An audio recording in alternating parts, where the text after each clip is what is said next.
Thank you, Emily, and thank you for that nice introduction. And I appreciate it's great to be here today. I know they were already mentioned, but we're looking at when we work on different issues in the city of Boston now, we're looking regionally and we're looking beyond the borders of Boston, and that's why we're talking about Greater Boston today.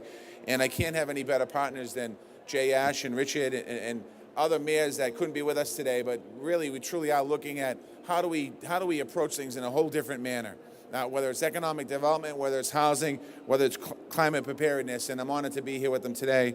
And I also want to thank Mark Drazen as well, who the coalition is really helping us stick together and work on some real action items that we can move forward on. So thank you for being here today. I just want to point out a few people that are important to all of us and important to me in the city of Boston and Greater Boston area. One is our host for today, the Mass Convention Center Authority, Jim Rooney, the Executive Director. I want to thank Jimmy for having us here today. I also want to recognize the head of the Boston Water and Sewer Department in the city of Boston, who's been a tremendous asset for me and is really, truly a great leader in the city and the state, and that's Henry Vitale. Where's Henry in the back?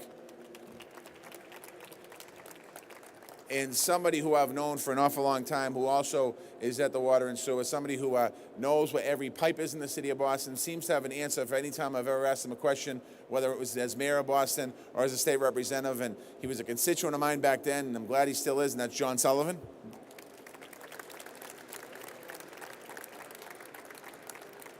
And we're also joined by Cairo Shen, who's the planner for the city of Boston, we're working on a whole bunch of issues. And yesterday he said to me, "You never stop thinking of ideas." I just keep shooting ideas at him and expecting that he'll get them done in half a second. But I know he's working on a whole bunch of things. Kairos, thank you very much for the great work that you do. And lastly, I want to thank Brian Sweat, the Chief of Energy for the City of Boston, who has done so much work in so many different ways. I want to thank Brian as well very much for being here today. There's no issue more greater in a lot of ways than climate action. But we have to work together so we can make sure we take the proper steps to protect us all. These steps will help bring us closer. We'll also be able to create new jobs, improve health, public spaces, and civic life here in this region. Climate action will certainly make us stronger. And there's no question that we need to be stronger. Emily mentioned today is the 2-year anniversary of Hurricane Sandy. It turned inward from the Atlantic Ocean, struck the coastline of New Jersey and New York. 87 Americans lost their life. It did $6.68 billion worth of damage. And it's the second worst storm in our history compared to Katrina. And I just want to take a moment to think about the people that lost their lives in that terrible storm, in their businesses, in their homes, and people and families are still rebuilding from that storm.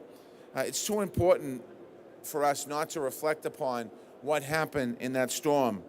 It's been said often in Boston, if that storm had been delayed, if that storm had hit just 5 hours earlier, that's not New Jersey and New York, that's Boston. We would have seen 4 feet of water in the Quincy Market area, the Charlestown Navy Yard, Maverick Square in East Boston, and at City Point in South Boston. And we weren't any better prepared for that storm than New York or New Jersey, and we can't count on luck in the future. We need to make sure that we get prepared. The climate continues to change, the sea levels continue to rise, and more severe storms are coming. So we need to make sure we do everything possible to be ready here in this region of New England and in Greater Boston. And we need to take the lead by reducing human contributions to climate change. And that's important for us to make sure that we do that. Last year, the Climate Ready Boston Plan laid out the needs that need to happen. Now we're taking the steps required to meet those needs. I'll outline a few of those right now, and we've already begun some of it. We're implementing a $1.3 million state grant to install solar power with battery storage at 4 of our Boston Center for Youth and Family facilities. These facilities have clean energy year-round, and they will be able to stay open independently during any type of an emergency. These are the places where our people are going to go when we have to evacuate areas. And it's important for us to be prepared in the future, because there's not going to be one solution to how we address all the needs that we have in this area. The community centers in our city are already a lifeline. They provide great opportunities for young people. We have some senior programming in there, and we try to program these senior centers year-round. Now they have the capacity literally to save lives when the power grid goes down, and they certainly are going to be a huge asset. We're boosting our food resiliency. We've commissioned a citywide food study, and we're empowering gardeners and farmers across the city just this summer to open new programs in Roxbury. In the coming weeks, we're going to be releasing a draft or updated climate action plan. It's a groundbreaking document that helped put Boston on the forefront of this issue nationally. It goes hand in hand with comprehensive planning we're doing across the cabinet and department, from transportation to housing to economic development. These are key themes in all our efforts and collaborations in our community here in the city of Boston. We are building strong partnerships with businesses and nonprofit leaders on the Green Ribbon Commission. With the Carbon Cup, we've helped major property holders in the city take the lead in reducing their emissions. And we're empowering the people of Boston to take the lead in their own communities with programs like Greenovate Boston. Ultimately, our collaboration has to encompass a truly regional effort. After all, the climate knows no municipal boundaries, and the actions we take will affect all of our neighbors.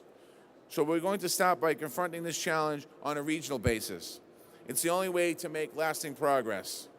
This coming spring, we will hold a regional climate preparedness summit here in Boston. The summit will convene mayors and town managers, state leaders and federal officials, heads of regional agencies like Massport and the MWRA, environmental experts, business and nonprofits. We've made tremendous progress this year with regional initiatives on the economic development and public safety front. We're going to build on that success. We're going to work closely with the Metro Mayors Coalition and leaders that you see here today, and many who couldn't be here, to achieve regional resilience. And we're going to make climate action another Greater Boston success story. Our imagination around climate change has been dominated by disasters and extremes. We saw an example of that in the recent Urban Land Institute report, asking whether we need to turn the Back Bay into a canal system. While this type of dramatic change isn't part of our near-term planning, it certainly we welcome bold thinking and bold ideas. I see John Meservey here. Before I was mayor of the city of Boston, I had a chance, ran the building trades. And one of the projects that I was able to be part of to some degree was Spalding Rehab over in Charlestown. And I went there as the head of the building trades talking about work, but when we got in talking about the building and the way the building was designed to prepare the building against a Superstorm Sandy, against a hurricane, against different types of natural disasters. And it's incredible. That's the kind of bold thinking that when they discussed it, we weren't looking across the board. We have to think of that bold thinking on every single project that we build in this region, because it's important for us to look at that. We have old infrastructure here in the city and the greater Boston area. We need to be able to work to protect that infrastructure, but we also need to prepare for the future on what that infrastructure is actually going to look like.